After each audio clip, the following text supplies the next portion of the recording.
Oke, ini langsung dimulai Mas Aziz ya. Siap, silakan Mas. Oke, siap. Baik, bismillahirrahmanirrahim. Assalamualaikum warahmatullahi wabarakatuh. Assalamualaikum warahmatullahi wabarakatuh. Alhamdulillah, ini nampaknya sudah ada 8 orang yang ada di ruangan Zoom ya. Pertama-tama saya ingin ucapkan terima kasih banyak untuk rekan-rekan yang sudah hadir sore hari ini di kelas Jadi Pemimpin ya, sesuai dengan informasi yang mungkin teman-teman dapatkan hari ini.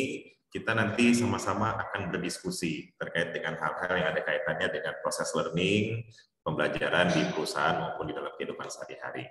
So, saya thank you dulu buat Mbak Ekawati, Mas Darto Setiawan, Mbak Kamila Fadiana, Mas Surya Irawan, Mbak Sali Tania. Ini karena orangnya masih sedikit, jadi saya bisa nyebutin satu-satu ya. Biasanya kalau masuk tuh langsung seabrek banyak gitu ya. Mungkin lagi ada di perjalanan ataupun lagi ada urusan lain. Terakhir ada Mas Eka Edi Wiana ya. Terima kasih banyak sekali lagi. Supaya nanti memperlancar atau bikin suasana kita jadi lebih asik, boleh nanti kalau misalkan teman-teman berkenan, supaya nanti proses interaksinya jauh lebih enak. Karena saya pengen, ini saya sengaja hari ini datang ke salah satu kafe di daerah saya. Kebetulan saya lagi berdomisili di Batu Licin saat ini di Kalimantan Selatan. Saya cari tempat-tempat yang asik, yang nyaman, yang santai, gitu ya. Supaya selain biar dapetin sinyal, supaya suasananya hari ini kita nggak kaku-kaku banget. Karena ini kan hari Minggu ya. Kita tahu buat teman-teman yang ada di dunia profesional, yang biasa sehari-harinya day to day-nya ada di kantor, pasti kalau Minggu itu biasanya momen salah satunya untuk kumpul dengan keluarga, untuk kita sama-sama santai, ada yang healing mungkin, ada yang mungkin me time, lain-lain gitu ya. Tapi luar biasa banget teman-teman yang sudah hadir di kelas Zoom Jadi Pemimpin sore hari ini, menyediakan waktunya untuk belajar. Nah, saya pun juga sebenarnya meniatkan diri sore hari ini bukan hanya untuk berbagi saja, tapi saya meniatkan diri untuk juga belajar. Karena saya yakin teman-teman yang hadir sore hari ini di kelas Jadi Pemimpin adalah teman-teman yang sudah expert, teman-teman yang bahkan mungkin sudah punya pengalaman lebih panjang dibandingkan dengan saya, maka saya hikmatkan diri saya sore hari ini untuk juga belajar sama teman-teman. So, kita santai aja sambil ditemenin sama kopi nih. Mungkin kalau teman-teman nanti di rumah juga pengen bikin kopi, ya monggo ya, karena kita santai aja sore hari ini. Dan teman-teman semua, ini sebenarnya harusnya tadi dibuka sama founder dari Jadi Pemimpin ya, tapi karena teman-teman juga sudah ada kenal, maka kita langsung mulai saja kelasnya langsung dengan saya, Rizky Firmansyah. Dan saya mau tahu dulu dong nih teman-teman semuanya, penasaran nih dari mana aja ya, kalau boleh tahu ya, mungkin boleh ditulis di kolom chat box teman-teman, boleh di chat dari mana. Oh, Mbak Sali Tania dari Bekasi, siap. HRD SMB ini Summarecon Bekasi kayaknya ya. Di waktu saya juga kebetulan sebenarnya dari Bekasi, Mbak Tania. Rumah saya aslinya di Bekasi, cuman memang sudah setahun lebih ini dapat tugas di Kalimantan di di Batu Licin. Ya, kebetulan sering banget main ke SMB. So senang banget ketemu sama Mbak Sali nih hari ini ya. Kemudian ada Mas Darto Setiawan. Wah, ini bukan Mas Darto artis kan ya? Kalau Mas Darto artis luar biasa nih ya. Oke, so senang juga ketemu dengan Mas Darto. Halo Mas Darto, dari Tangerang Selatan, mudah-mudahan sehat. Ada Mas Surya Irawan juga dari Batam. Wow, dari Batam. Mantap, ini seberangannya jauh-jauh banget ini ya. Mbak Kamila Fadiana dari Bekasi juga, kayaknya tetangganya Mbak Seli. Kemudian, oh iya benar dari Mbak Seli. Oke. Oh bukan, siap. Oke, ya. Kemudian ada siapa nih baru masuk? Ada Mbak Asri Ajiningati. Ya, halo Mbak Asri. Dari mana nih Mbak Asri? Mas Eka juga belum ini ya, belum ngechat ya. Oke, Mas Akmal juga belum nampaknya. Sip, nggak apa-apa. Nanti sambil berjalannya sesi kita, teman-teman boleh ya kita interaksi. Halo, Mbak Asri. Oh, dari Cirebon, Mbak Asri. Siap. Wah, ini kayaknya dari seluruh pulau di Indonesia ada ya. Alhamdulillah. Oke, baik teman-teman. Nanti sambil nunggu teman-teman yang lain hadir, nggak apa-apa. Kita langsung diskusi aja. Dan karena nanti nanti kita akan banyak proses diskusi, akan banyak nanti ngobrol-ngobrol gitu ya. Saya pun juga nyiapin materi itu kalau nggak salah hanya 18 slide, nggak banyak-banyak. Terus juga saya bikin supaya slide materinya nggak banyakkan mikir lah ya, kita banyakkan interaksi aja, saling diskusi, saling berbagi pengalaman, karena saya yakin yang namanya dunia learning itu, dunia pendidikan atau dunia training itu sangat dinamis. Kita nggak bisa bicara 1+1 2 atau 2+2 4 gitu ya. Kita perlu memperluas horizon kita dengan banyak diskusi, dengan banyak sharing, dengan banyak berbagi pengetahuan yang mungkin selama ini pernah kita alami atau pernah kita dapatkan dari manapun. Makanya sangat happy banget, saya sangat bangga banget buat teman-teman semuanya yang hari ini mengkhidmatkan dirinya untuk hadir. Dan saya yakin teman-teman yang hadir hari ini juga sudah mengikuti banyak kelas, mungkin banyak sertifikasi juga, gitu ya. Dan ini jadi satu kesempatan juga buat saya belajar banyak dari teman-teman semuanya. Oke, kalau gitu sambil kita ngobrol-ngobrol atau mungkin ada yang mau ditanyakan dari teman-teman, nanti boleh langsung sambil jalan ya, karena saya nggak menyediakan waktu khusus untuk tanya jawab sore hari ini. Jadi nanti selama sesi berjalan, kalau teman-teman mau interrupt, kalau teman-teman mau ada pertanyaan atau mau ada hal-hal yang ingin disampaikan, silakan langsung angkat tangan saja, gitu ya. Oke. Kalau mau buka video juga nggak apa-apa gitu ya. Kalau misalkan, aduh mas lagi di kamar nih, belum dandan, belum siap-siap, belum ready, masih pakai baju atau belum mandi, gitu ya. Saya kalau minggu kan mandinya tuh kadang-kadang kurang lebih lah ya, lebih sedikit daripada hari-hari sebelumnya. Gitu. Nggak apa-apa ya. Ini saya juga pakai pakaian biasa kok, nyantai aja. Ya. Oke, kalau boleh dinyalain kameranya teman-teman ya. Jadi sesuai dengan agenda kita hari ini, sesuai dengan judul yang sudah di-share oleh tim Jadi Pemimpin, teman-teman semua, kita akan membahas yaitu terkait dengan mindset masa bodoh dalam diri pemimpin untuk meningkatkan kompetensi karyawan. Ya, nah, mungkin dari bahasanya, dari judulnya agak-agak nyeleneh dikit gitu ya. Agak ada kata-kata yang mungkin agak kurang enak didengar gitu, masa bodoh, tapi mudah-mudahan masih dalam level yang aman lah ya dari sisi kesopanan.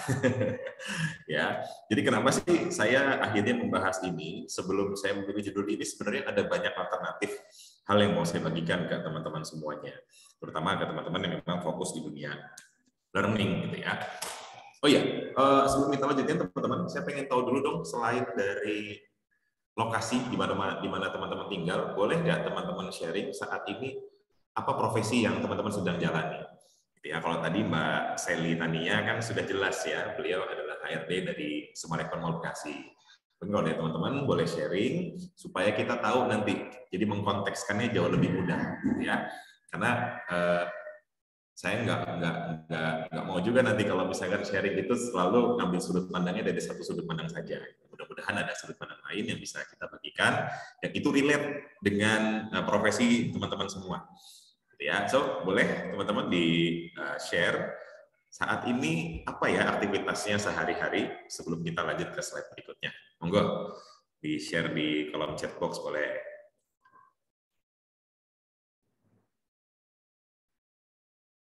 Mas Gigi baru bergabung nih. Halo Mas Gigi, apa kabar?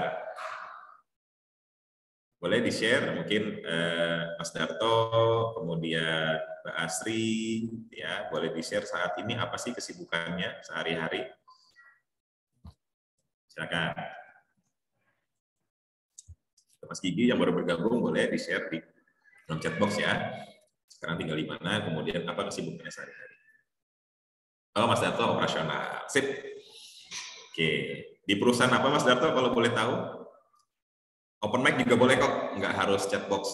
Biar nggak ribet-ribet ngetik gitu ya.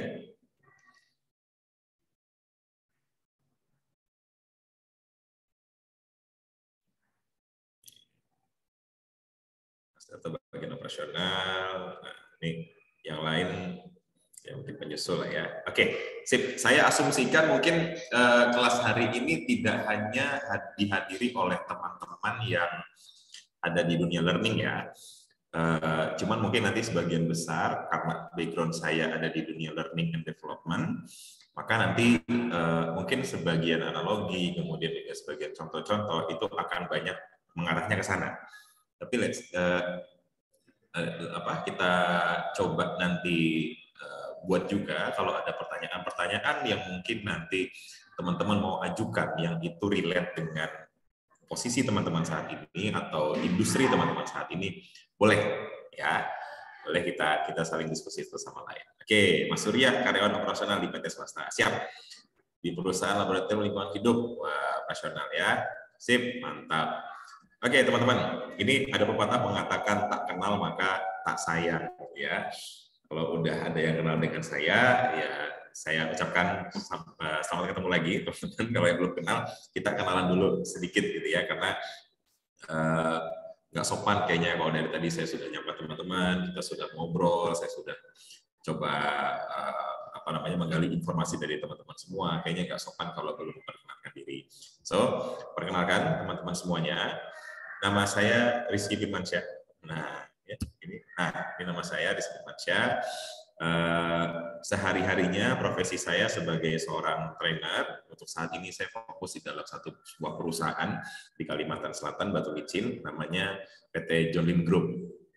Ya, kebetulan mulai dari tahun kemarin John Lim Group ini baru membuat yang namanya Learning Center, namanya John Lim Institute. Nah, saya diminta bantuan oleh salah satu rekan saya yang ada di perusahaan itu untuk mendevelop proses learning di sana. Ya, jadi departemen kami ini masih baru sebetulnya. Karena setelah bertahun-tahun berjalan perusahaan John Lim Group ini belum punya yang namanya departemen learning. Jarang banget dulu diadakan yang namanya training-training atau proses pengembangan karyawan di dalam perusahaan tersebut.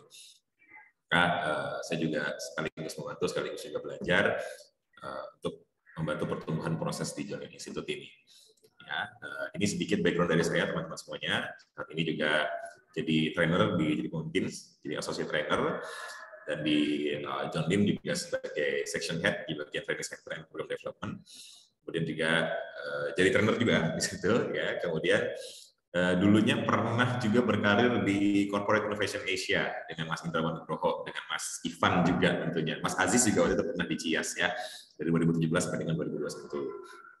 Kemudian di Kubik Leadership bersama Pak Jamil Azaini juga alhamdulillah pernah belajar dengan beliau, kemudian juga berproses di sana dari tahun 2016 sampai dengan 2021.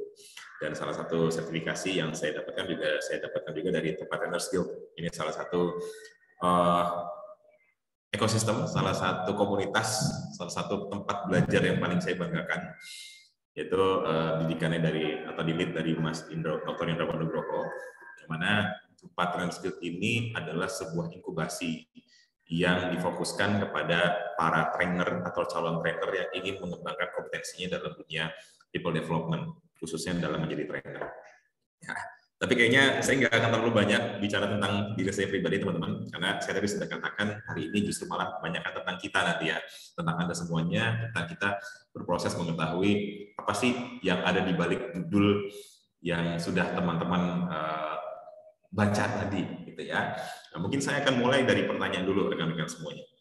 Pernah nggak sih teman-teman nemuin bawahan atau rekan kerja yang kayaknya susah banget buat ditingkatkan kemampuannya? Kalau misalkan ini sebenarnya pertanyaan agak sedikit fokus di dunia learning gitu ya.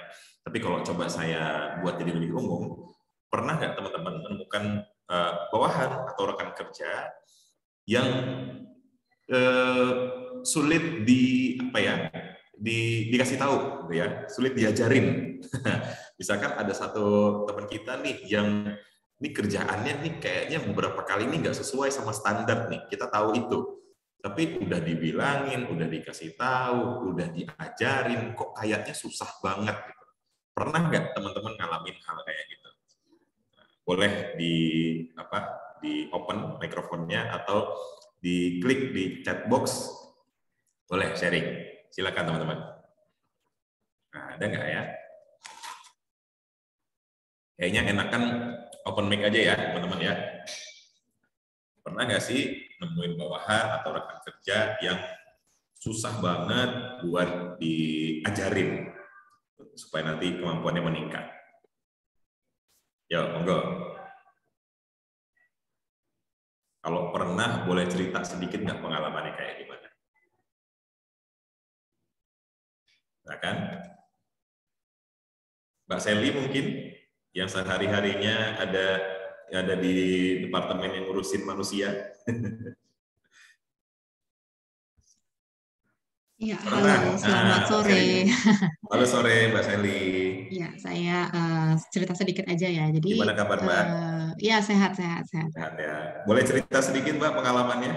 Iya, jadi setelah menjalani beberapa perusahaan, memang kan kalau kita join sebagai leader, sebagai new join, itu kan untuk beradaptasi dengan tim yang di bawah, yang sudah yang ibaratnya sudah lama ya bekerja di perusahaan itu lebih sulit daripada kita yang ibaratnya daripada kita yang naik dari awal menjadi leader gitu loh. Nah, jadi itu saya temukan di mana ya usianya juga jauh di atas saya, tapi levelnya itu di bawah saya.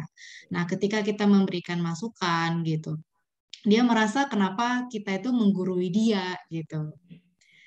Dia loh yang senior, dia loh yang lebih lama kerja di situ dan bekerja berdasarkan kebiasaan gitu. Dulunya seperti ini, biasanya seperti itu gitu. Bukan berdasarkan mana yang tepat gitu. Nah, sedangkan kalau kita di hire ibaratnya leader baru di hire itu berarti kan mengharapkan perubahan ya. Perusahaan mengharapkan adanya perubahan. Nah, tapi tim yang di bawah itu sulit menerima perubahan itu gitu. Oke, cukup, Mbak Sally? Ya, itu aja. Oke, siap. Makasih banyak, Mbak Sally, sharingnya. Sama-sama. Oke. Memang hampir tipikal di banyak perusahaan ya, Mbak Sally, teman-teman semua. Ketika kita masuk, kemudian kita dianggap newcomer di situ dengan posisi yang lebih tinggi, tapi secara usia mereka jauh di atas kita. Itu satu kondisi yang dilematis sebenarnya. Tapi kalau kita coba balik kepada prinsip profesionalitas, ya, kita sebenarnya secara ideal itu nggak memandang yang namanya usia, gitu ya kan ya. Kita pengennya ya udah karena hierarki kita ada di atas mereka ya secara instruksi, secara porsi, gitu ya, maka ya apa yang jadi kerjaan kalian, apa yang jadi instruksi saya ke Anda, ya sudah diikuti saja gitu. Karena kita berpatokan kepada SOP, kita berpatokan kepada hal-hal yang ideal di dalam perusahaan. Tapi seringkali orang-orang yang seperti itu mereka merasa sudah senior, merasa sudah lama di situ, terus sudah mendapatkan atau sudah menemukan proses kerja yang jauh lebih efisien dibandingkan dengan SOP yang ada gitu. Maka seringkali mereka merasa, udahlah ngapain lu ngatur-ngatur gue gini-gini, sedangkan nih udah lebih gampang nih, udah yang penting gue kerja pakai cara gue, lu diem aja gitu. Ya, itu tipikal banget di beberapa perusahaan gitu ya, mau di perusahaan besar atau perusahaan kecil. But itu sesuatu yang menarik untuk kita gali teman-teman semuanya.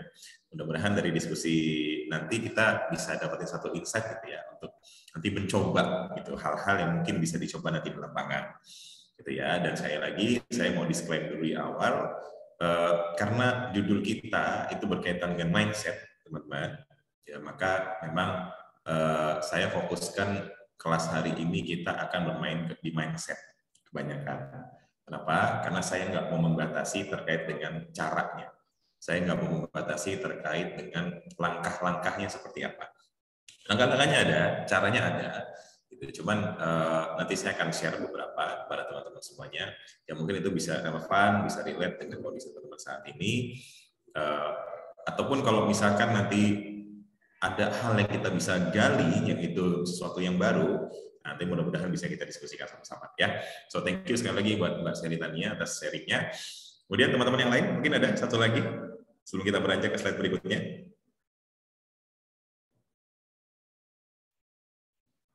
Silakan.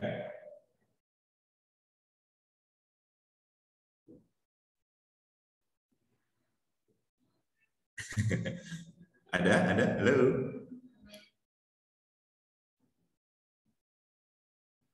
Oke, sip. Nggak apa-apa kalau misalkan nggak ada, it's okay.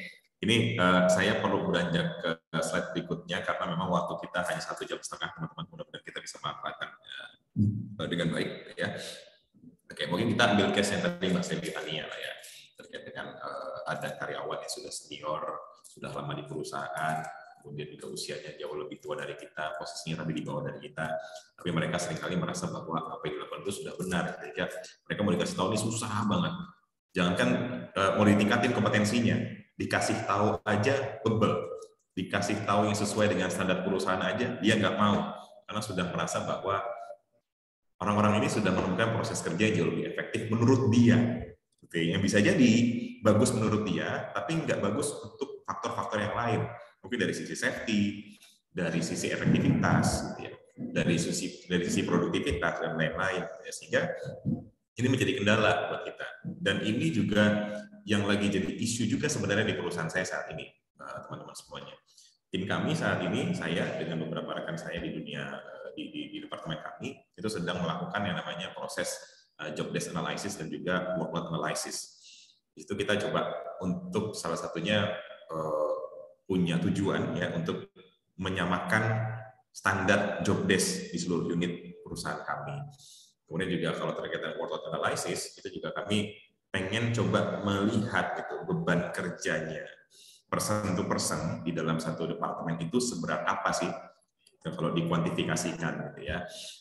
Karena dari situ nanti kita bisa melihat oh ternyata dalam satu departemen ini itu orangnya kurang loh. Karena kalau kita lihat beban kerjanya per satu orang itu ternyata jauh di atas rata-rata, sehingga kalau kita bagi menjadi jumlah di dalam jumlah kebutuhan orang bisa jadi jumlahnya lebih dari kondisi saat ini ya. Nah, itu yang lagi kita jalani saat ini ya. Mungkin juga relate dengan isu-isu tadi terkait dengan produktivitas dan juga efisiensi. Ya, tapi nanti kita nggak ke sana, hanya sekedar sharing aja teman-teman. So, kalau memang teman-teman pernah menemukan bahwa hal kerja yang sulit untuk ditingkatkan kemampuannya, maka mudah-mudahan materi kali ini tepat buat teman-teman semua. Ya, karena kita akan membahas tentang mindset, bagaimana caranya kita. Ya, ini sudut pandangnya ke kita teman-teman ya. Bukan ke orang yang sulit ditingkatkan kemampuannya. Ketika kita bicara mindset, maka kita coba awali mindset itu dari diri kita sendiri terlebih dahulu. Yang mudah-mudahan itu nanti bisa tercermin di dalam aktivitas kita sehari-hari, jadi perilaku, kemudian perilaku itu bisa menjadi habit bagi kita, sehingga nanti bisa menjadi sebuah value yang itu bisa terasa sama orang lain, yang itu bisa dirasakan oleh orang-orang di sekeliling kita, sehingga mereka meyakini bahwa kita punya sesuatu nih, ya kita punya sesuatu. Sebentar, ya itu loh. Oke, kita punya sesuatu yang nantinya bisa bermanfaat oleh orang-orang yang ada di sekeliling kita terkait dengan cara meningkatkan kemampuan atau kompetensi. Gitu ya. Nah, saya lanjut dulu. Oke. Nah, bicara tentang materi kita hari ini, saya pengen ngandangin dulu teman-teman. Ya, pengen ngandangin dulu bahwa konteks kita hari ini terkait dengan adult learning juga.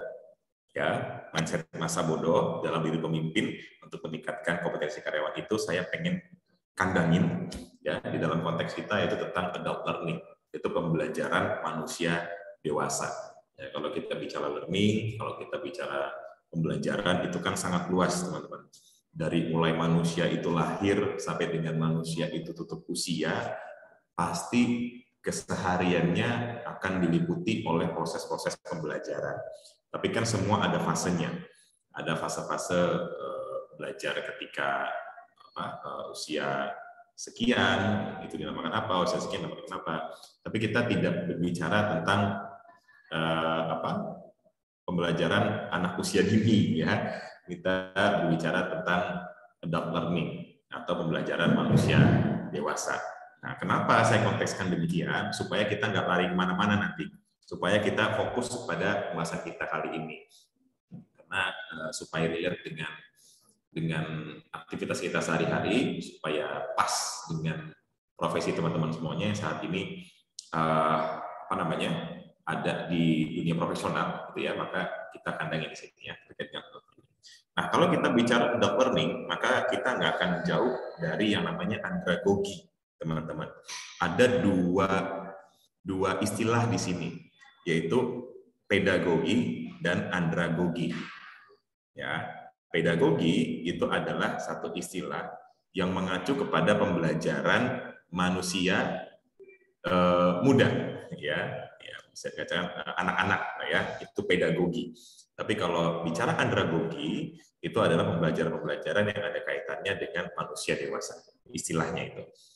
Dan ada satu quotes menarik dari Malcolm Knowles tahun 1968. Adult learning theory or andragogy is the concept or study of how adults learn and how it differs from children. Ya, jadi pembelajaran manusia dewasa atau andragogi itu adalah sebuah konsep, ya, dalam kita memahami gimana sih caranya manusia itu belajar, gimana sih caranya manusia itu meningkatkan kapasitas dirinya, gimana sih caranya manusia itu belajar tentang hal-hal yang baru. Karena sejatinya kita perlu mempelajari ini, apalagi teman-teman yang ada di dunia learning. Jangan ujuk-ujuk kita memberikan sebuah materi, jangan ujuk-ujuk kita memberikan sebuah intervensi, tapi kitanya sendiri nggak paham tentang bagaimana caranya manusia belajar. Kalau kita sudah bicara seperti itu, berarti artinya kita sedang berbicara hal-hal yang paling esensial hari ini dari proses pembelajaran, teman-teman. Kita sedang berbicara tentang hal-hal yang sangat mendasar sore hari ini, terkait dengan tentang bagaimana caranya meningkatkan kompetensi karyawan, ya, dengan mindset masa bodoh. Ini masa bodoh mungkin masih jadi pertanyaan buat teman-teman saat ini, ya.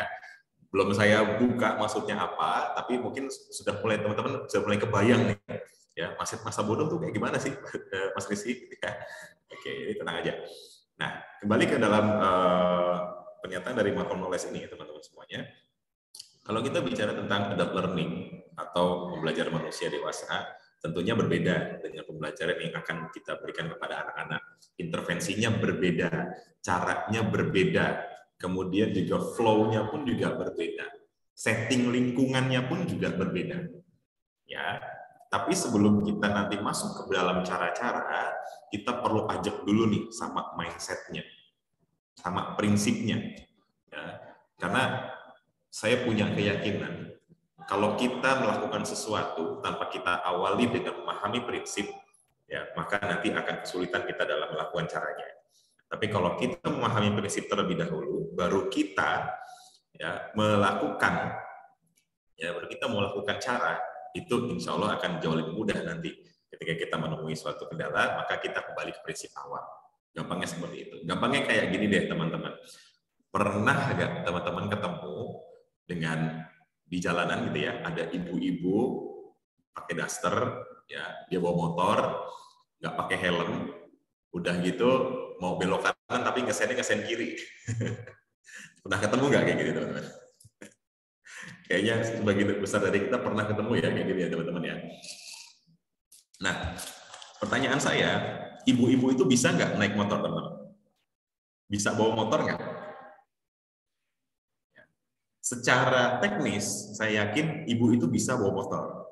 Dia bisa ngegas, dia bisa ngerem, dia bisa belok kanan, belok kiri, kemudian dia bisa berakselerasi, dia bisa menurunkan akselerasinya, dan lain-lain.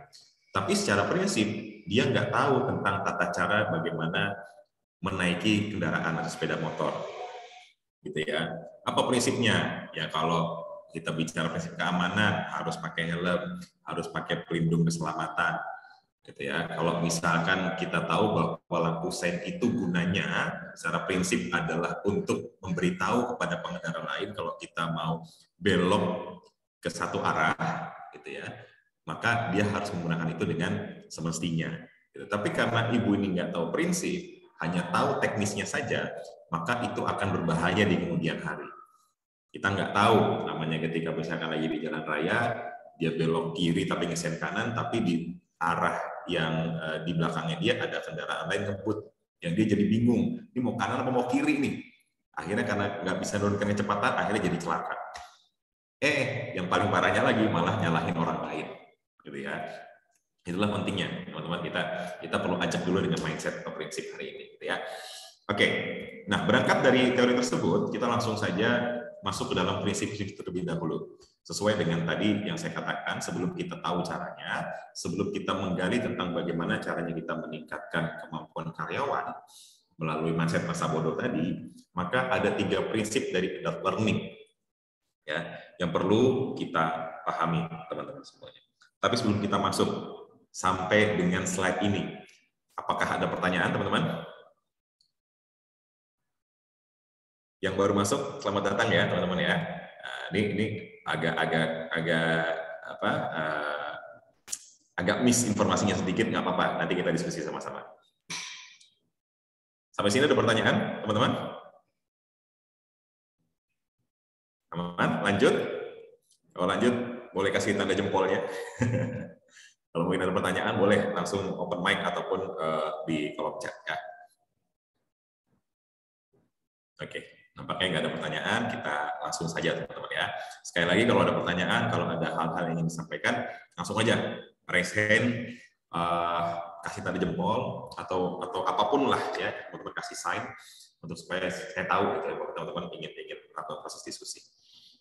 Ya, oke. So kita lanjut. Kita akan bahas prinsip yang pertama teman-teman semuanya. Ya, dalam learning pengalaman itu atau pengalaman di dalamnya termasuk melakukan kesalahan ya, menjadi dasar dalam kegiatan pembelajaran. Ya, di dalam proses kita memberikan intervensi, memberikan pembelajaran, memberikan proses learning kepada karyawan kita, pada orang-orang di sekitar kita. Ya, keluarga juga bisa ya. Ini terkait dengan keluarga, mau itu suami, kakak kita atau orang-orang sekitar kita yang termasuk dalam manusia dewasa. Itu kita juga bisa gunakan prinsip ini. Pengalaman termasuk melakukan kesalahan menjadi dasar dalam kegiatan pembelajaran. Saya meng-highlight satu kata di situ, yaitu pengalaman. Kalau kita bicara pengalaman, berarti dari tata cara bahasanya ada satu aktivitas yang dilakukan, ya, ada satu hal yang dialami, ya, ada satu hal yang dialami, ya. Artinya kalau kita bicara kata tersebut, berarti kita berbicara tentang bagaimana orang itu melakukan sebuah experience, mengalami sesuatu. Berarti apa? Tidak hanya mendengar, tidak hanya dia melihat, tidak hanya dia meraba saja. Tapi dalam proses adult learning, manusia dewasa itu perlu dilibatkan dalam satu aktivitas yang konteksnya adalah mengalami. Kenapa demikian? Ya, karena itu jadi prinsip utama yang sangat penting untuk diterapkan dalam proses pembelajaran. Supaya apa? Supaya manusia dewasa itu lebih dapat proses pembelajarannya. Ya, katakan begini. Pernah nggak teman-teman nih ya ikut dalam sebuah aktivitas, ikut dalam sebuah training atau ikut dalam sebuah seminar gitu ya. Let's say seminarnya 2 jam ya. 2 jam kemudian si pembicaranya dari awal sampai akhir ngomong terus ya, ngomong terkait dengan hal-hal yang diketahui oleh dia. Untuk jadi pemimpin, Anda harus memulai dari diri sendiri dulu. Untuk jadi pemimpin, Anda harus seperti ini, dan seperti ini. Ya, dari awal bahas pemimpinan, materinya bagus, materinya oke, diambil dari riset A, B, C, D, E, segala macam, dan bla bla bla. Tapi ketika sudah selesai pelatihannya, pernah nggak teman-teman mengalami, tadi apa yang dipelajarin ya? Tadi apa ya yang dibahas ya? Tadi apa ya yang penting ya untuk aku tangkap ya? Tadi gimana ya caranya ya? Dilala langsung lupa gitu teman-teman. Sama apa yang tadi sudah disampaikan sama pembicara tersebut gitu ya. Kenapa demikian? Karena tadi ya manusia dewasa itu tidak hanya butuh untuk dikasih tahu, tidak hanya butuh untuk diberikan informasi saja, tapi juga perlu dilakukan sebuah intervensi yang itu aktivitasnya di dalamnya ada proses mengalami. Ya, contoh misalkan, yuk kita bahas tentang bagaimana caranya menjadi seorang pemimpin. Ya, saya akan jelaskan terlebih dahulu prinsip-prinsip dasar menjadi seorang pemimpin. A, B, C, dan D. Oke, kita latihan ya teman-teman ya. Setelah ini saya akan memberikan challenge kepada teman-teman semuanya untuk bagaimana caranya meningkatkan kepercayaan diri dalam menjadi seorang pemimpin. Maka di dalam kelas tersebut kita harus hadirkan satu situasi yang itu ada kaitannya dengan tujuan dari pembelajaran pada konteks itu. Ya, misalkan, oke, dalam 5 menit ya Anda harus berkenalan ya dengan sebanyak-banyaknya orang yang ada di ruangan ini, cari tahu namanya, cari tahu nomor handphonenya, kemudian boleh cerita sedikit atau gali sedikit terkait dengan informasi tersebut. Ya, bagi yang berhasil nanti Anda akan mendapatkan ini, bla bla bla segala macam. Itu jauh lebih efektif dibandingkan dengan hanya menyampaikan, oh leadership adalah begini-gini, oh kepemimpinan adalah gini-gini. Kalau gitu mah mendingan cari di Google aja, bro. Ya, karena proses mengalaminya sangat minim. Mereka hanya mendengarkan saja, jadinya cuma tahu saja informasinya, cuma tahu saja pengetahuannya, tanpa akhirnya mengalami prosesnya dan kemudian meresapi, oh ternyata untuk kita menjadi jauh lebih percaya diri untuk menjadi seorang pemimpin, maka ada batas-batas dalam diri kita yang perlu kita crack, gitu, yang perlu kita coba tembus gitu dengan cara apa? Ya sudah, kalau gini. Ya, kira-kira seperti itu. Itu prinsip yang pertama, teman-teman. Kemudian untuk prinsip yang kedua, ya, orang dewasa sangat tertarik untuk mempelajari mata pelajaran yang memiliki relevansi dan dampak langsung terhadap pekerjaan atau kehidupan pribadi mereka. Ya. Nah, ini sudah mulai agak lebih spesifik nih, teman-teman. Kalau kita mungkin pernah punya pengalaman tadi ya, seperti pertanyaan di awal. Kok susah banget sih orang ini dikasih tahu, kok susah banget sih orang ini di-develop, kok susah banget sih orang ini diberikan intervensi-intervensi. Coba dicek lagi, apakah sudah relevan dengan proses kerja hariannya mereka? Apakah sudah relevan dengan aktivitas sehariannya mereka? Apakah sudah relevan dengan profesi mereka? Apakah sudah relevan dengan kebutuhan mereka sehari-hari? Coba dicek ulang. Ya. Kalau bahasa saya ngambil kutip dari bahasanya Mas Indrawan Nugroho, gitu ya, Nugroho. Dia pernah bilang, kalau bikin materi itu tolong deh jangan banyak tetelannya. Buat yang suka makan bakso ini kan biasanya ditambahin tetelan gitu ya, sama abang bakso, jadi tambahin tetelan nih, ya, teman-teman. Padahal secara esensi itu kalau kita lihat warung bakso nggak pernah ada tulisan di situ warung tetelan, selalu bahasanya warung bakso. Tapi tetelan itu adalah sisa-sisa dari daging yang nggak dibuang, yang akhirnya dijadikan salah satu topping lah ya di situ. Ya seringkali tetelan itu ya enak, tapi satu sisi juga kadang-kadang nggak sehat buat kita. Nah, itulah yang dimaksud dengan ya, analogi yang bisa mungkin sedikit lebih tepat dari prinsip kedua ini. Ya. Kalau kita memberikan proses pembelajaran kepada manusia dewasa, gitu ya, maka please stick sama relevansi dan juga dampak yang akan dirasakan langsung sama rekan kita, sama karyawan-karyawan kita saat ini, gitu ya. Jangan banyak tetelannya, jangan banyak informasi-informasi yang itu nggak punya dampak langsung sama proses kerja harian mereka. Contohnya begini, teman-teman. Ini banyak banget kejadiannya, dan saya juga pernah banyak ngalamin juga dulu. Pernah juga jadi pelakunya, gitu ya. Ketika ini kalau dari sisi saya dulu ya. Dulu saya pernah mengisi pelatihan, gitu ya. Sebelum saya tahu ilmunya, yang penting dalam satu kali training itu peserta itu harus happy, harus banyak informasi yang disampaikan supaya nanti mereka akan lebih banyak tahu, mereka nanti harapannya dari pengetahuan tersebut nanti bisa diaplikasikan dalam kehidupan sehari-hari. Akhirnya apa? Saya sibuk nyari informasi yang keren-keren. Oh, dari sini video ini, kemudian juga ada data ini, kemudian ada ini, termasuknya semua jebret. Keren nggak? Keren. Bagus nggak? Bagus. Secara cerita, secara alur itu bagus. Tapi ketika coba saya review di belakang, ternyata banyak hal-hal yang kayaknya kok nice to have nih ya.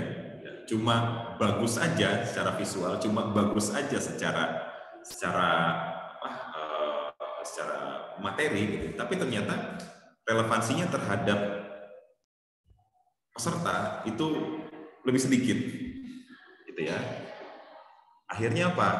Saya mikir, oh iya ya, kalau mungkin coba saya fokuskan hanya terhadap hal-hal yang relevan dan dibutuhkan dampaknya oleh peserta, mungkin pelatihannya nggak akan 1 hari full. Mungkin bisa jadi cuma setengah hari. Ya, sisa setengah harinya untuk apa? Untuk orang-orang itu, tadi kembali ke prinsip awal, yaitu mengalami. Ya, kita coba melatih kepada proses-proses yang itu lebih dekat dengan mengalami. Supaya apa? Supaya dampaknya orang itu nggak cuma tahu saja, tapi bisa relate dengan aktivitas kerja harian mereka. Maka coba teman-teman nanti cek ketika ingin memberikan intervensi kepada bawahan, kepada rekan kerja, coba dicek deh. Ini ada kaitannya langsung nggak dengan aktivitas harian mereka? Ngeceknya dari mana? Kita harus start dari awal dulu. Kalau orang-orang, teman-teman yang berada di dunia learning, pasti sudah paham yang namanya TNA, Training Need Analysis, kalau memang mau dilakukan sebuah training. Ya. Tapi kembali lagi gitu ya, TNA itu sebenarnya saya punya prinsip, kalau kita melakukan TNA, itu nggak selamanya loh teman-teman dalam aktivitasnya itu harus sebuah training. Nggak gitu. Ya, kalau kita melakukan sebuah analisa terkait dengan kebutuhan dari proses development yang akan dialami oleh karyawan kita, maka jangan hanya terpaku, oh ini intervensinya harus training, oh ini intervensinya harus seminar. No, jangan-jangan hanya dengan kita pantik dengan satu aktivitas yang lebih sederhana, mereka bisa naik kompetensinya, gitu. Ya, karena ya selama ini saya akui gitu ya masih sangat lekat di dalam proses keseharian learning and development di beberapa perusahaan yang ketika melihat ada kebutuhan peningkatan kompetensi maka larinya ke training, gitu ya. Nggak salah sih, gitu ya. Tapi jangan-jangan kita coba bisa gali lagi, jangan-jangan dengan hanya tidak melakukan training, melakukan intervensi lain yang lebih simpel, itu dampaknya bisa lebih luar biasa, gitu ya. Nah, coba kembali lagi, coba dicek lagi, sudah relevan belum apa yang intervensi yang teman-teman berikan dengan kebutuhan teman-teman rekan kerja kita ataupun karyawan kita saat ini. Kalau misalkan let's say begini, kita melihat setelah dianalisa, ternyata rekan-rekan kita, karyawan kita itu butuh satu kompetensi yang itu ada kaitannya dengan Microsoft Excel misalnya, tentang bagaimana caranya mensimplifikasikan proses yang ada dalam sebuah pencatatan, let's say seperti itu. Selama ini dalam satu orang itu membutuhkan waktu 15 menit untuk satu proses pencatatan misalnya. Ini kalau dicoba dikalkulasikan dalam satu hari, satu orang ini cuma dapat let's say cuma 30 laporan misalnya. Nah, ini gimana caranya? Sedangkan target kita karena bisnis makin besar, laporan itu harus dihandle sebanyak 50 sampai 70 laporan dalam satu hari. Terus apa ininya? Apa solusinya? Ada yang orang bilang, udah Pak, nambah orang aja. Tadi dulu bro, nambah orang itu pasti nambah kos buat perusahaan. Jangan-jangan dengan tidak menambah orang dan kita lakukan intervensi lain, itu bisa lebih efektif. Oke, cari lagi, apa? Ternyata ketemu. Oh ya sudah, kalau gitu coba kita develop aja dari sisi skill orang-orang yang sudah eksis saat ini, yaitu meningkatkan kemampuan dari sisi kemampuan Microsoft Excel, dikasih training. Nah, tapi sebelum masuk training kita coba analisa lagi. Yang seperti apa sih proses pembelajaran Excel-nya itu? Analisa lagi lebih dalam. Lakukan observasi. Lakukan yang namanya pemantauan langsung. Kalau perlu ada proses empati di sana. Lakukan wawancara terhadap orang-orang yang akan kita training nanti. Lo tuh kesehariannya bikin laporan kayak gimana sih? Ya, lo tuh Excel itu biasanya bikin pakai rumus apa aja sih? Gimana sih prosesnya? Kita observe, cari tahu. Oh, kayak gini.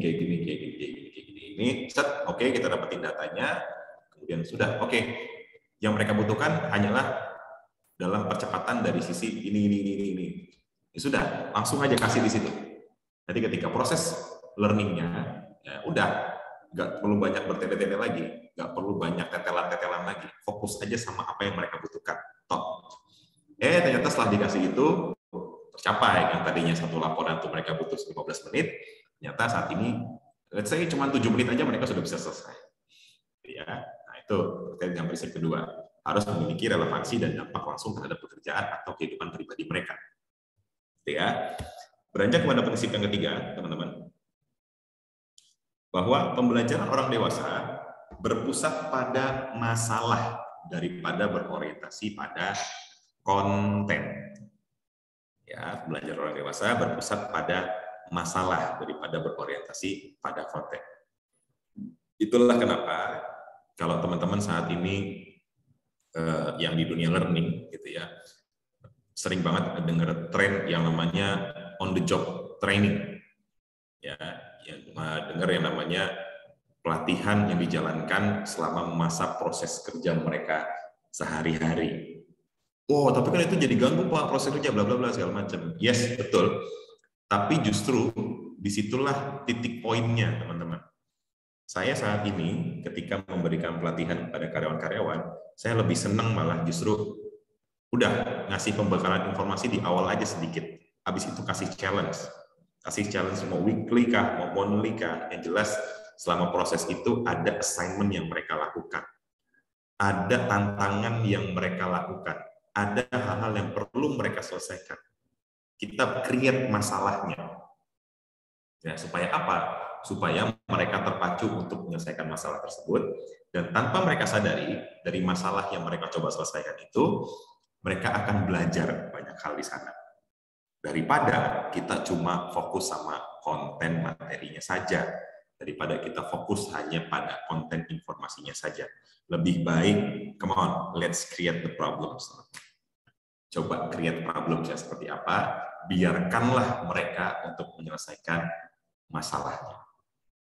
Nah, dari kata terakhir tadi mungkin sudah mulai bisa ngeraba lebih dalam nih. Oh, maksudnya mindset masa bodoh tuh kayaknya ke arah situ tuh. Ya. Karena begini teman-teman, ya. Ya. Nah, kita sekarang masuk ke dalam siklus belajar. Karena gini, siklus belajar menurut teori andragogi, ya kalau tadi saya sudah bicarakan itu seperti ini. Yang pertama, kalau kita bicara pendidikan orang dewasa, mereka perlu yang namanya mengalami dulu. Nah, ini idealnya teman-teman ya, supaya pembelajaran itu jadi lebih kuat bisa mereka dapatkan, gitu ya. Nggak cuma hanya informasi saja mereka dapatkan, tapi itu bisa menjadi satu skill atau perilaku, atau nantinya di ujungnya akan jadi habit, jadi karakter, ya, yaitu dengan siklus seperti ini. Pertama, kita harus bisa merancang dulu proses di mana mereka akan mengalami, proses di mana mereka akan melakukan sesuatu, gitu ya. Setelah itu, barulah ajak mereka untuk sharing, mengungkapkan tentang apa yang sudah mereka alami. Ya, makanya ketika kalau di kelas saya, ini sharing sedikit ya. Ini kemarin alhamdulillah baru aja dapat apresiasi dari salah satu unit di perusahaan saya bahwa, Mas, kok bisa ya padahal trainingnya online gitu, tapi kok peserta-peserta ini kayak dapat banget gitu, ya kayak berdampak banget gitu sama mereka. Ya, saya bilang itu bukan karena saya Pak, itu karena semangat dari teman-temannya aja. Saya cuma bantu untuk memberikan intervensi aja dari situ. Ya, setelah saya kasih mereka proses mengalami atau pengalaman, kemudian saya ajak mereka untuk mengungkapkan sharing. Apa sih proses-proses yang lo alamin? Apa sih pembelajaran yang sudah lo dapatkan dari proses tadi? Ketika mereka dalam proses sharing, di kepala mereka pasti ada insight-insight yang mereka dapatkan. Yang itu mudah-mudahan bisa melekat nantinya dalam kehidupan sehari-hari. Setelah kita ajak mereka mengungkapkan, maka setelah itu kita coba ajak mereka untuk menganalisa. Kalau dari proses yang sudah mereka lakukan, apa sih, nah ini bisa dicatat ya, apa sih hal-hal yang sudah baik dan apa saja hal-hal yang perlu ditingkatkan. Ya, ajak mereka untuk melakukan hal tersebut, berikan intervensi untuk mereka menganalisa. Setelah mereka dapat analisanya, kemudian coba ajak mereka untuk menyimpulkan. Oh, dari hal-hal yang sudah mereka dapatkan tadi, apa yang sudah baik, apa yang perlu ditingkatkan, maka apa kesimpulannya dari pengalaman tersebut? Kemudian mereka nanti akan menjelaskan, oh gini. Setelah mereka sudah dapetin semua informasi yang dibutuhkan, barulah ya di sini kita berharap mereka bisa menerapkannya dalam kehidupan sehari-hari.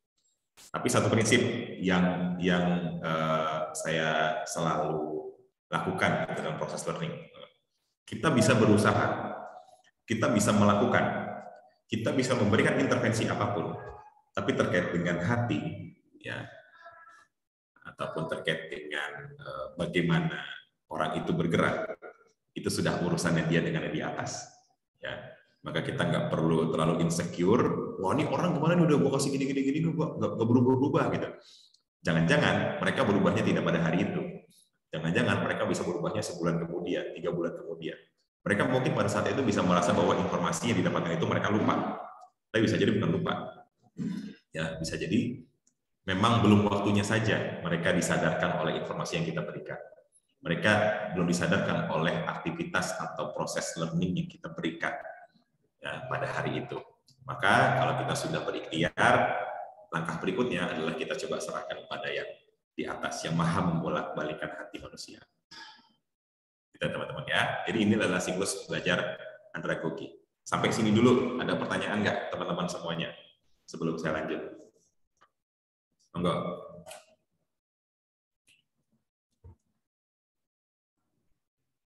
Ada pertanyaan? Ya lebih hidup diskusinya, monggo. Yang baru join juga selamat bergabung teman-teman ya. Ini alhamdulillah ada 20 orang partisipan hari ini. Oke. Ada Mas Rizky Iskandar juga nih. Halo bro. Mas Rizky ini salah satu trainer di jadi pemimpin juga ya. Jadi pagi habis isi training juga di Cias. Guru saya juga nih. Gak ada yang mau tanyakan? Aman teman-teman? Ini saya agak khawatir nih kalau gak ada yang nanya, emang udah paham atau memang masih banyak pertanyaan? Atau mungkin malu-malu gitu ya. Oke. Mudah-mudahan bisa dapat informasi atau bisa dapat insight dari apa yang saya sampaikan tadi ya. Oke, mungkin kita lanjut.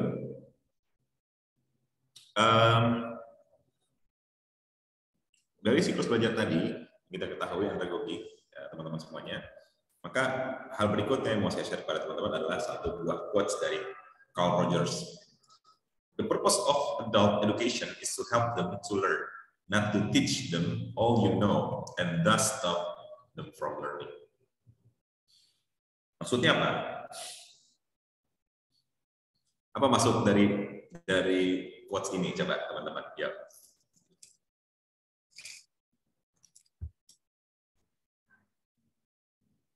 Apa teman-teman?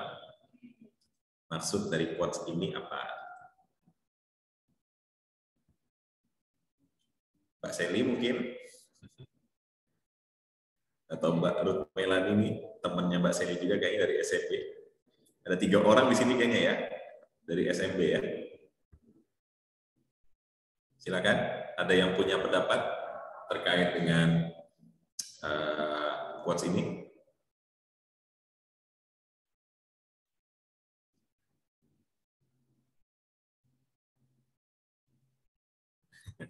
Oke, baik, kita lanjut aja. Ya, mudah-mudahan teman-teman nggak bingung ya.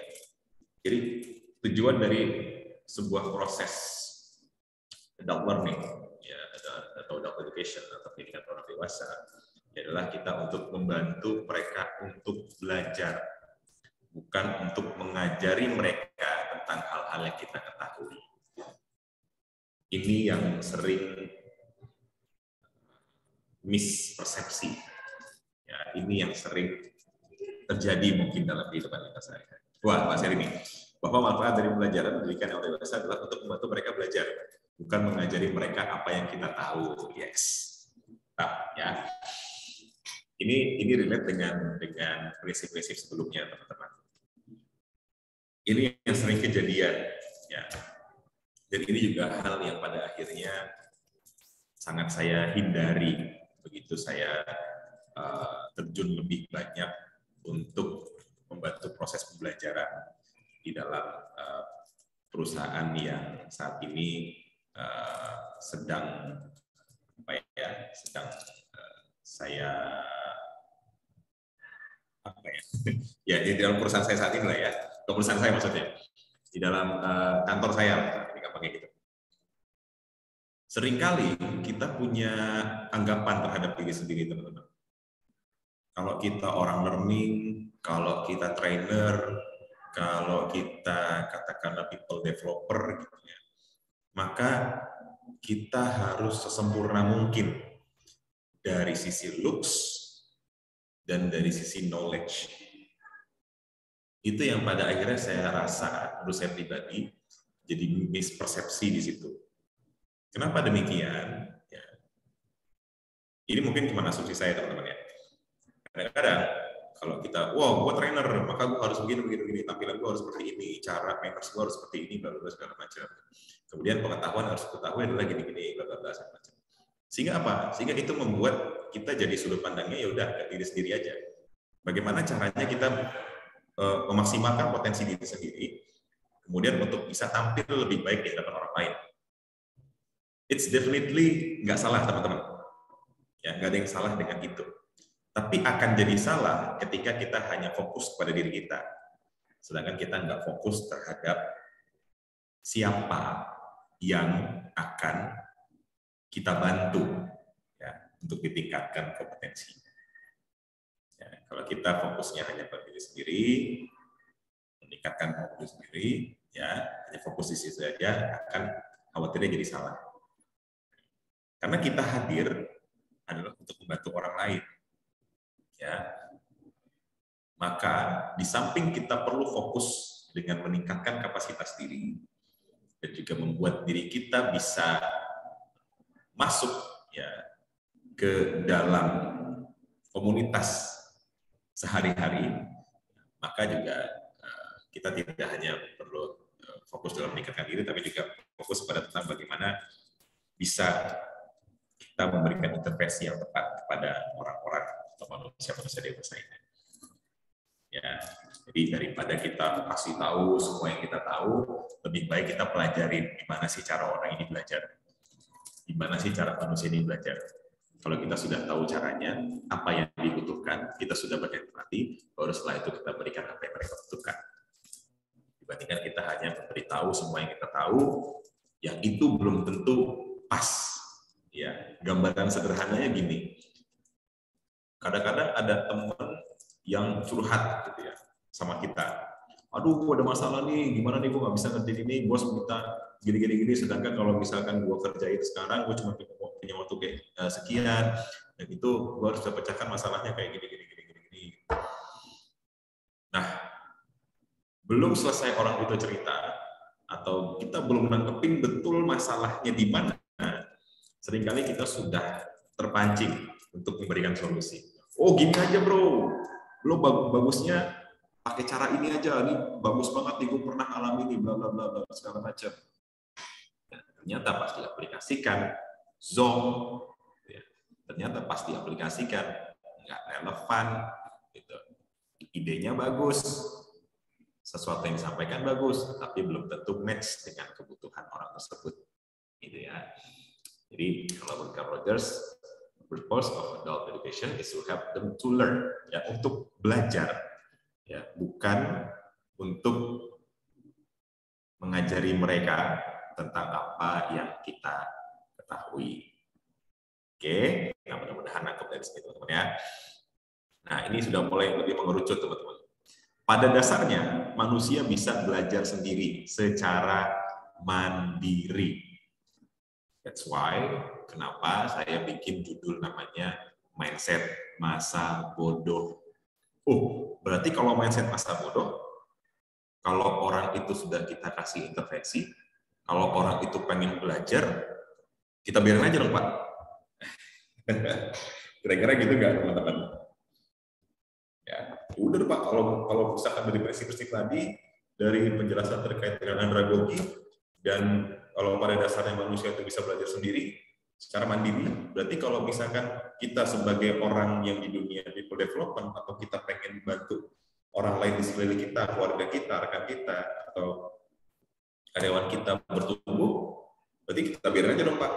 Yang penting udah, gimana caranya belajar? Lepas aja. Kan juga belajar sendiri. Belajar nggak? Belajar.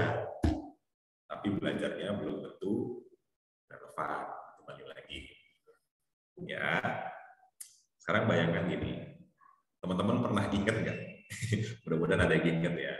Dulu ketika kecil, ataupun yang punya anak lah.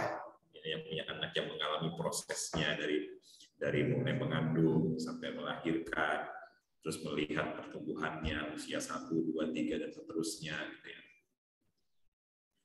Pernah nggak teman-teman lihat ya, ketika si anak ini mungkin mau masuk usia 1 tahun lah biasanya.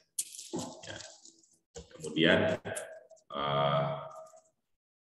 dia sudah mulai untuk belajar berjalan. Pertanyaan saya, si anak ini dia bisa berjalan karena kita ajarin nggak teman-teman? Karena kita ajarin nggak? Ya, yo kalau jalan gini caranya, gini segala macam. Ya, mungkin ada bagian itu, tapi bukan ujuk-ujuk. Nah, caranya berjalan gini ya, kakinya gini, kemudian jalan begini, badannya seperti ini dan lain-lain dan lain-lain. Tapi yang sering ditemui adalah, tiba-tiba, kok bisa berdiri sekarang? Coba jalan 1 langkah. Ya. Kemudian dia jatuh lagi. Besokannya, berdirinya sudah lebih ajar. Kemudian 1 langkah, jatuh. Kemudian, mulai melewati hari-hari berikutnya, mulai lebih lancar. Akhirnya mereka bisa berjalan, atau anak-anak kita bisa berjalan. Yang kita lakukan kan bukan mengajari mereka berjalan, tapi kita hanya mencoba apa? Untuk memberikan ruang kepada anak ini supaya dia bisa belajar berjalan, menyingkirkan hambatan-hambatan, ya, memberikan bantuan tangan kita untuk dipegang, gitu ya. Karena apa? Karena pada dasarnya sebelum mereka bisa berdiri dan berjalan, mereka sudah mempelajari hal tersebut dari proses mereka melihat kita, ya, melihat lingkungan di sekelilingnya. Mereka lagi main, sadar nggak sadar, itu sebenarnya mereka lagi ngeliatin kita juga. Kalau orang itu bisa ya berjalan seperti ini. Ya, kalau jalan itu caranya begini ya, nampaknya begini, kakinya begini. Di kepala mereka pasti memproses informasi tersebut. Ya. Nah, tapi kan kita nggak ngajarin, kita hanya tadi menyingkirkan hambatan-hambatan, memberikan bantuan, gitu ya. Karena pada dasarnya balik lagi manusia bisa berdiri sendiri secara mandiri. Gitu ya. Bahkan dulu saya pernah saya lupa banget dulu, ada satu cerita, saya lupa tuh di Indonesia apa di luar gitu ya. Ada satu anak kecil yang dari usia kecil sekali lah, saya lupa usianya. Nauzubillah min zalik, dia dipasung. Bukan dipasung sih, dimasukkan dalam satu ruangan kedap gitu ya. Hanya ada satu kotak ventilasi di situ, yang itu fungsinya untuk dikasih orang tuanya tuh ngasih makan. Ya, dia benar-benar kayak dikandangin gitu ya, di satu ruangan tertutup. Mungkin aja sekali aja mereka dikasih udara bebas gitu. Selama beberapa bulan dikurung di situ. Kemudian ketika dilepaskan, orang-orang terkejut. Kenapa? Karena di usia yang sudah besar yang harusnya anak itu bisa berjalan, anak itu justru masih merangkak. Ya, tidak berjalan selayaknya anak-anak di usianya. Itu padahal sudah sangat tepat, gitu ya, sudah sangat tepat pertumbuhannya untuk dia bisa berjalan. Gitu. Tapi ternyata anak ini nggak bisa berjalan. Ya, ternyata setelah diteliti, anak ini nggak bisa berjalan bukan karena faktor fisiologisnya, tapi karena faktor dia tidak pernah melihat orang berjalan. Dia tidak pernah memantau tentang bagaimana caranya orang berjalan atau berlari. Tapi permasalahannya, semakin bertambah dewasa, manusia punya tuntutan-tuntutan. Nah, ini mulai lebih spesifik lagi. Kalau kita bicara pada dasarnya manusia bisa belajar sendiri secara mandiri, itu benar. Tapi permasalahannya, semakin manusia itu beranjak dewasa, maka proses belajarnya mulai menemui tuntutan-tuntutan. Aku sebagai seorang HRD yang dulunya mungkin nggak pernah punya pengalaman di bidang tersebut, maka aku harus perlu mempelajari lagi tentang bagaimana menjadi seseorang yang ada di dunia human resource development. Maka harus spesifik belajar ke sana. Sudah mulai lebih diarahkan. Semakin dewasa manusia, maka proses belajarnya harus lebih diarahkan. Intervensinya pun juga perlu disesuaikan. Ya. Tapi secara dasar, manusia bisa belajar sendiri secara mandiri. Inilah kenapa saya buat judulnya mindset masa bodoh. Ya, masa bodoh ini tapi bukan ujuk-ujuk kita biarin aja orang itu, pokoknya mau belajar kayak apa, wes biarin aja. Kenapa demikian? Nah, saya cerita sedikit. Ya, kalau misalkan kita punya mindset kayak gitu, ibaratnya kayak kita baru belajar mengemudi, tapi langsung masuk jalan tol. Ya, gampangnya begini, teman-teman.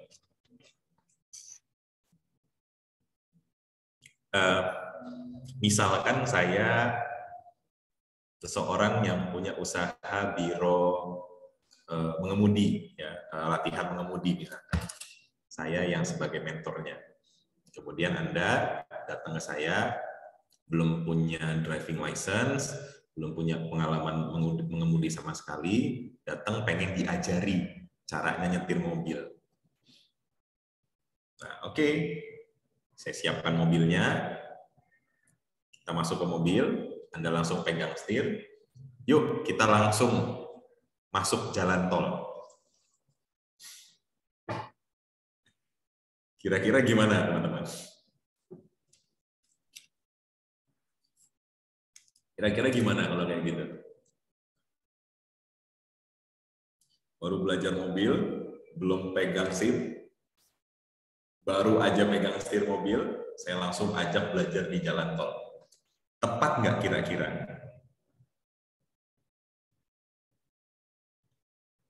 Tepat nggak kira-kira? Ayo, kasih respon.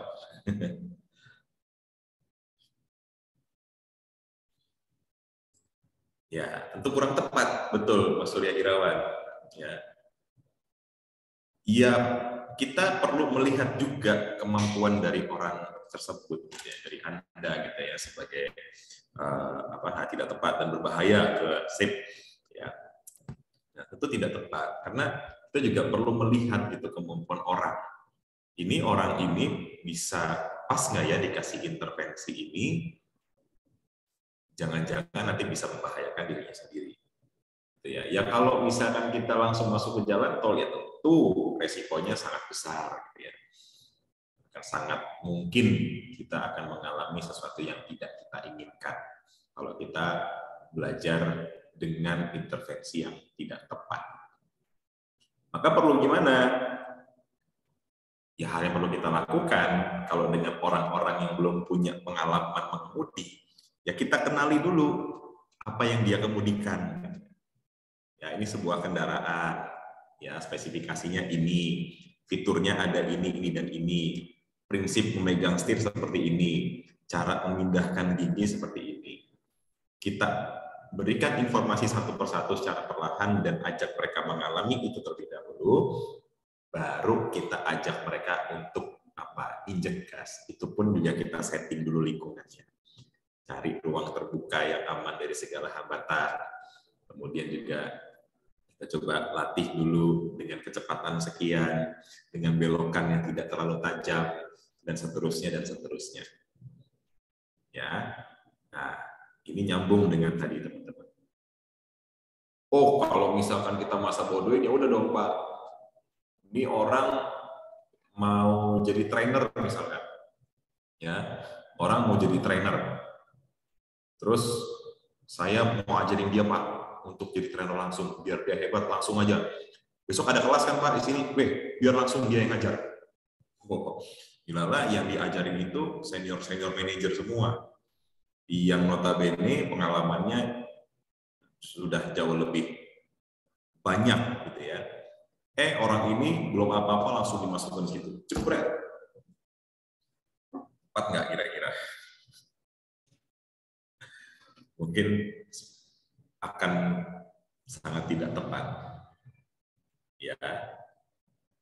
Karena gini teman-teman. Ya. Di dalam proses kita memberikan intervensi kepada teman-teman, pada orang-orang sekitar kita bisa mencoba menggunakan learning zone model ini. Ya, ada 3 zona di sini teman-teman, untuk supaya orang itu bisa lebih efektif dalam mengalami pembelajaran. Ya, dalam mereka coba mendapatkan makna dari sebuah proses pembelajaran. Ya, kita lihat di sini ada yang namanya drone zone. Ya, ini kalau ke atas itu tingkat kesulitan, di samping itu sumber daya atau modal. Drone zone.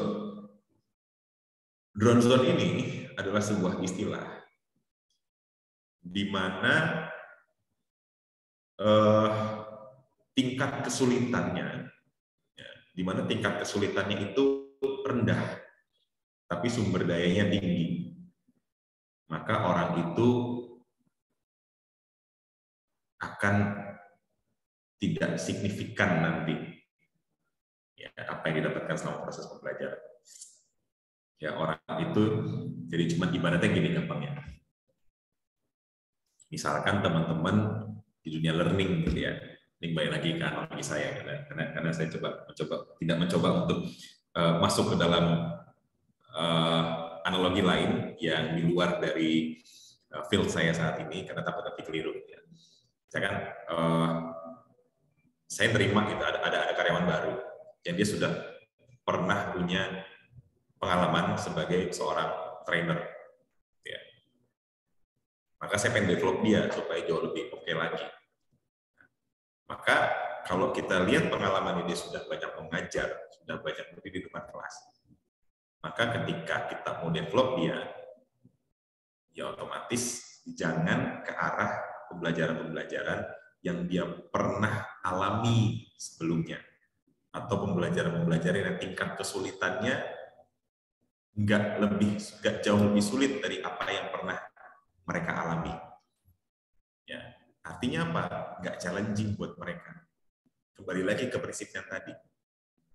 Ya, prinsip 3 tadi. Ya, bahwa manusia dewasa akan lebih banyak mengalami proses pembelajaran ketika mereka diberikan masalah. Lah ini tingkat kesulitannya rendah, tapi sumber dayanya dia banyak, pengalamannya dia tinggi. Jadinya apa?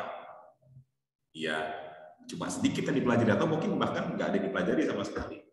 Karena itu terlalu mudah. Akhirnya apa? Nggak ada hal yang signifikan yang dipelajari. Ya.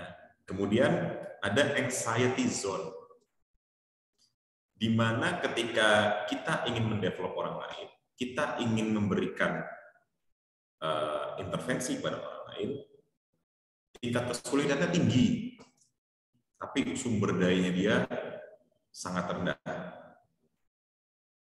Ya, kayak tadi contohnya tadi, ada orang baru masuk, belum punya pengalaman sebagai seorang trainer, ya, baru aja masuk di dunia development, kemudian langsung dijorokin masuk ke kelas yang advance pesertanya.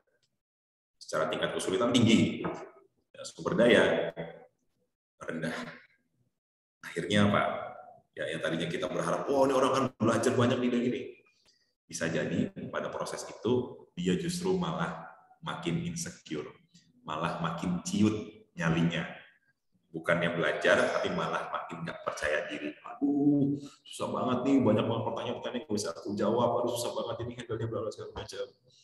Mereka bukannya makin pede, tapi malah makin hancur kepercayaan dirinya. Maka ketika kita mendesain sebuah proses learning, kita perlu coba gunakan prinsip ini. Ya, jangan terlalu sulit.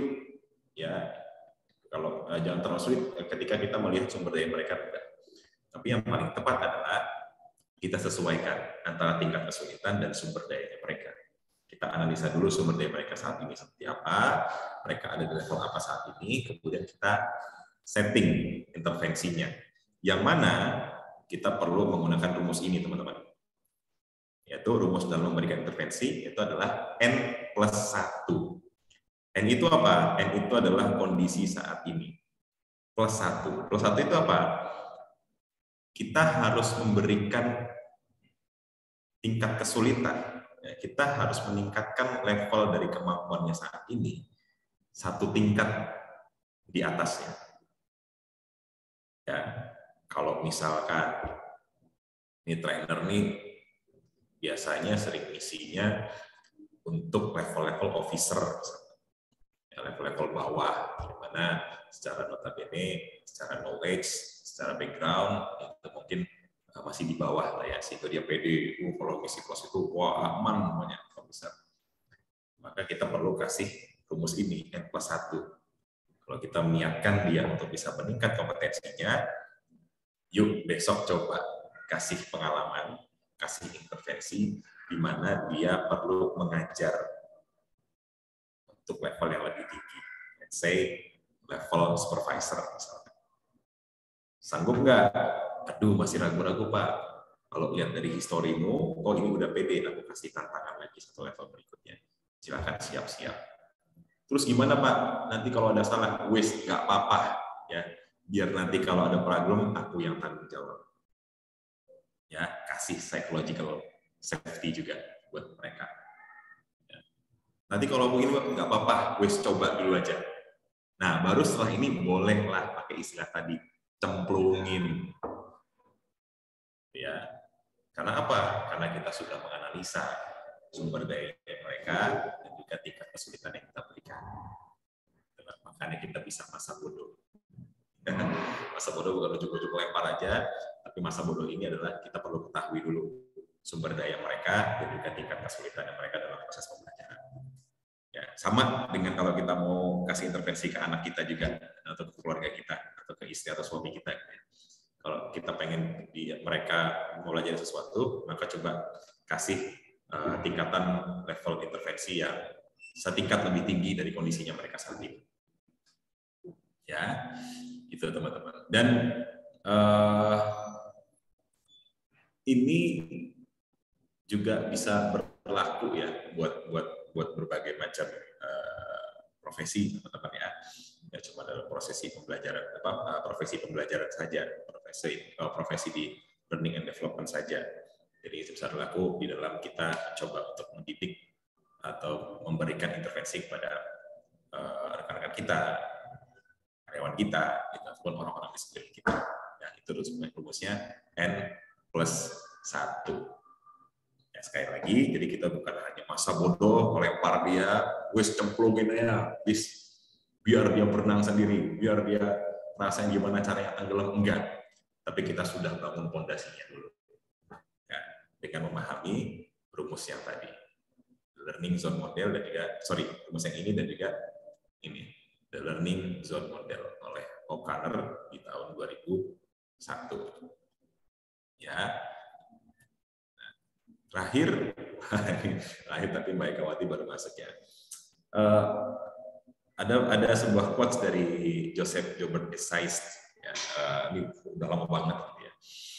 Jadi mereka-mereka yang punya imajinasi tanpa melakukan proses pembelajaran, ibaratnya itu kayak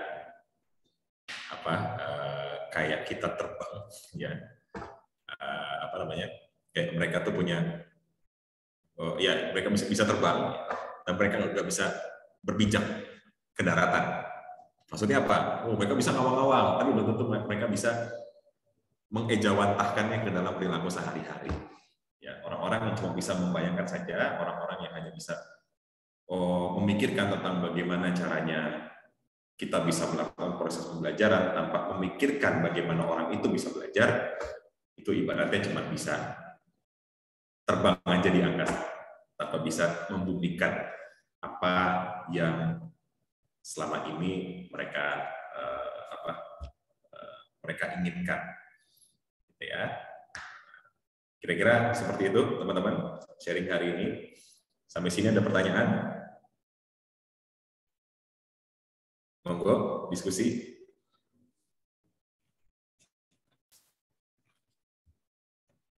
Nah, teman-teman. Nah, ada satu pengalaman lagi begini.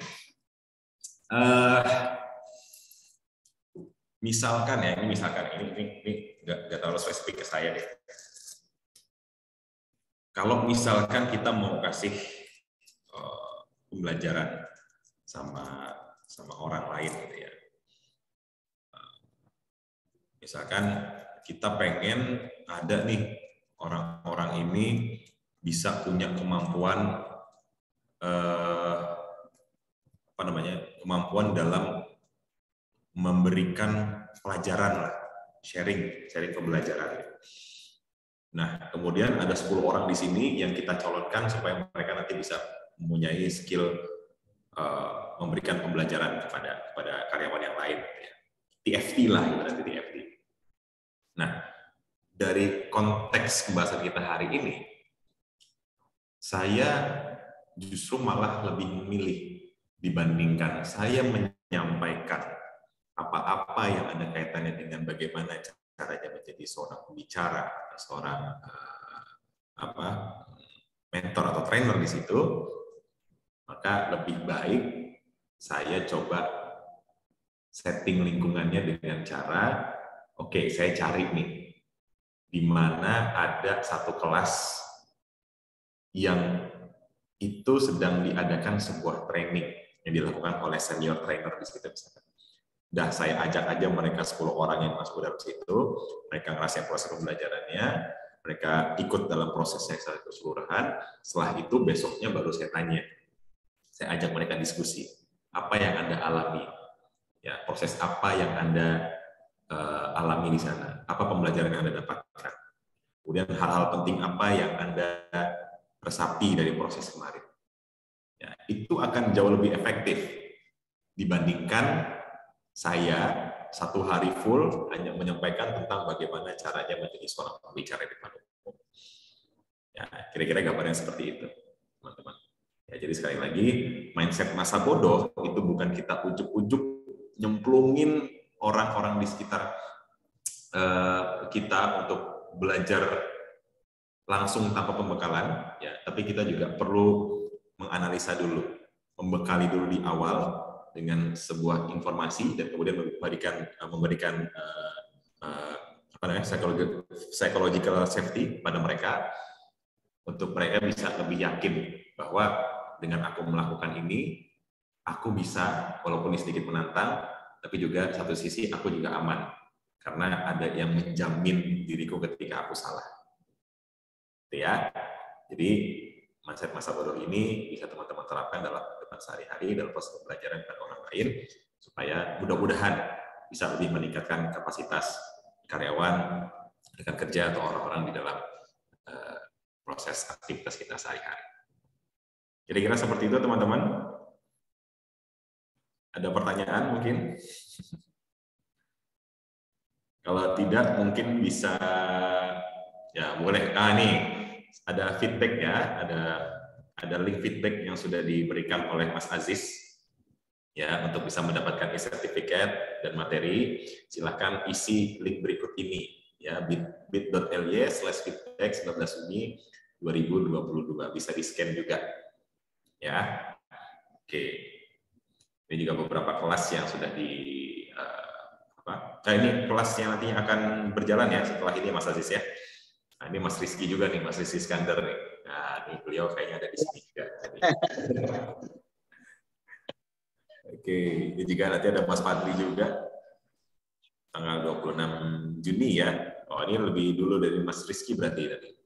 Mas Fadli. Ini beliau juga luar biasa ilmu dan pengalamannya. Ada di perusahaan Adidas saat ini. Ya, dia sebagai learning dan development-nya juga di sana. Nah, kalau teman-teman mau mengakses kelas hari ini, buat yang ketinggalan mungkin juga bisa akses langsung di YouTube-nya Jadi Pemimpin. Ya, silakan langsung search di sana, kemudian cari judul-judul yang sudah judul-judul yang teman-teman inginkan, gitu ya. Kalau teman-teman mau melihat materi hari ini tadi ketinggalan, boleh dicek lagi. Atau kalau misalkan teman-teman mau lihat kelas-kelas sebelumnya, bisa dicek juga di YouTube. Oke, sip. Terima kasih banyak rekan-rekan sekalian. Kalau sebelum kita, kalau ada hal-hal yang mungkin kurang berkenan yang saya sampaikan tadi, mohon dimaafkan. Dan sebelum kita berpisah, saya mungkin mau minta tolong pada teman-teman semuanya untuk menuliskan di kolom chat box gitu ya. Apa sih hal-hal yang teman-teman dapatkan dalam proses kali ini, dan juga mungkin kalau ada hal-hal yang perlu saya tingkatkan, gitu ya, ada hal yang perlu saya note, mungkin boleh teman-teman ketikkan di sana. Ya, sebagai apa? Sebagai perwujudan dari materi kita hari ini juga tentang pembelajaran. Boleh teman-teman ya, mungkin 5 menit aja ya, kasih kesan dan pesan gitu lah, boleh ya, gampangannya kayak gitu. Bisa.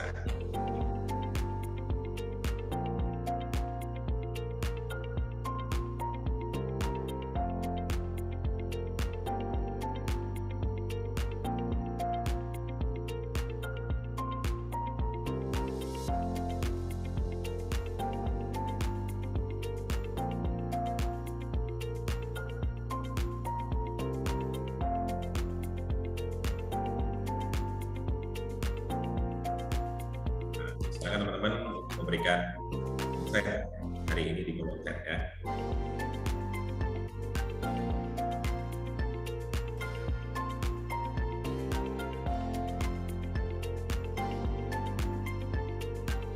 Bro Rizky lagi di mana, Bro Rizky? Di Jakarta, masih di Kalimantan nih? Ini lagi di Kalimantan tapi sebelah barat deh, di Pontianak. Di Pontianak. Kemarin dari timur kita ke barat, udah kayak tong sancong mencari kitab suci. Sibuk betul Bapak ini. Ya. Semoga bulan depan bisa ke selatan ya. Bulan depan ya? Siaplah. Bulan depan ke selatan. Tunggu di Batu Licin, bro.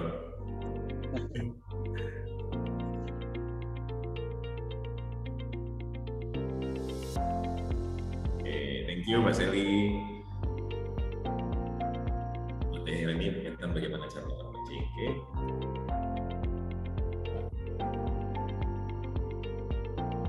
Kalau kemarin yang coaching itu siapa ya Mas Aziz ya? Di spesifik kemarin ya?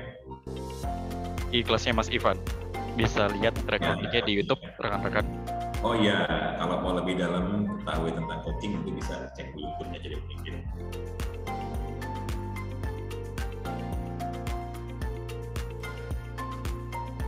Dasarnya manusia akan mampu belajar dengan sendirinya. Yes. Terus. Oh iya, kembali lagi teman-teman. Yang saya sampaikan hari ini tadi ya, ini informasi sudah saya jelaskan di awal bahwa ini hanya kita pertemuan kali ini hanya ada di tataran mindset teman-teman ya. Saya nggak tadi menjelaskan terlalu banyak terkait dengan cara-caranya seperti apa, karena saya nggak mau membatasi ya, tentang ide-ide teman-teman ketika nanti sudah paham prinsipnya.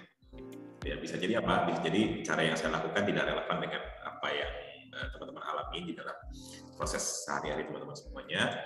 Jadi lebih baik kita berbicara tentang mindset dulu. Mudah-mudahan nanti kalau misalnya ada kesempatan lagi, kita akan lebih detail lagi berbicara tentang caranya seperti apa atau key activities-nya kayak gimana sih untuk kita lebih bisa menjadi pemimpin yang punya mindset masa bodoh terhadap karyawan ataupun rekan-rekan kerja kita. Thank you Mas Akmal Rahadian. Ya, pada dasarnya manusia akan mampu belajar dengan sendirinya. Oke, sip. Ada lagi teman-teman?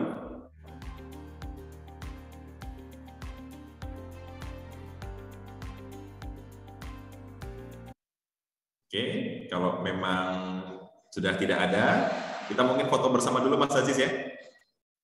Silakan Mas. Oke, kita foto bersama dulu ya teman-teman semuanya. Boleh dibuka kameranya. Ya, kita foto bersama dulu biar kelihatan wajah-wajah cantik-cantik dan ganteng-gantengnya ini ya. Oke. Yuk, dibuka kameranya teman-teman semuanya.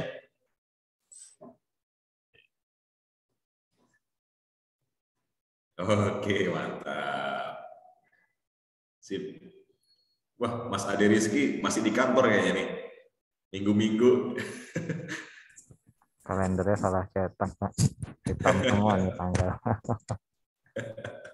On fire terus ya. Oke, yuk dibuka semuanya kameranya teman-teman.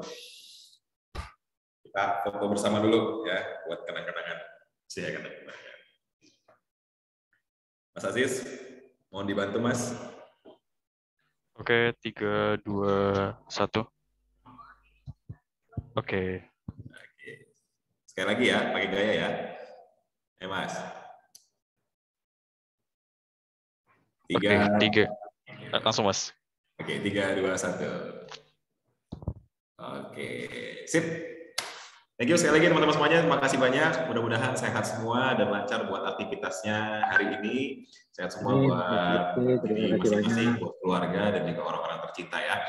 Mudah-mudahan kita selalu diberikan keberkahan oleh Allah Subhanahu wa taala. Sampai ketemu lagi dalam kesempatan.